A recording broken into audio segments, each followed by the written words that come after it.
Kinakain ba yan? Apo. Oo. Kain daw. Ano pang gusto mo itanong? Try mo nga. Ikaw gay may crush na. Wala ho, hindi pa ho kasi tuli. Sasabihin ho ng dati, pupunta daw ho sa trabaho, yung pala ng babae lang.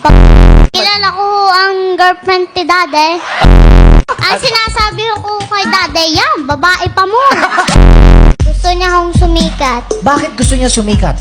Kasi ho, yung iba, nagpapakahirap po sila mag-twerk para lang ho, sumikat. Tingnan mo ko. Di mo ba nakikita ang pagkakapareho ng ating ganda? Ay, hindi ho. Utot, pinasok siya rin. Tawa ng tawa. Kasi sabi po na ate Ann, nalalaglag yung bra ko. Wala pa po, di ba sabi niyo po Wala pa magbigay naman. ako ng halimbawa. Sabihin mo, walang nanalo. Deserve. Si Kulot. Kulot, anong sabi Kulot? Kung tanungin mo nga si ano, tanungin mo nga Tanungin si mo. Lucas kung Lalo ano na ho ako, wala ho. sarap. Yung sahod ko ho, paki-update na lang. 3 house ho. Tree house? Bakit gusto mo ng tree house? 3 bahay yung lalagay ko kasi nga 3.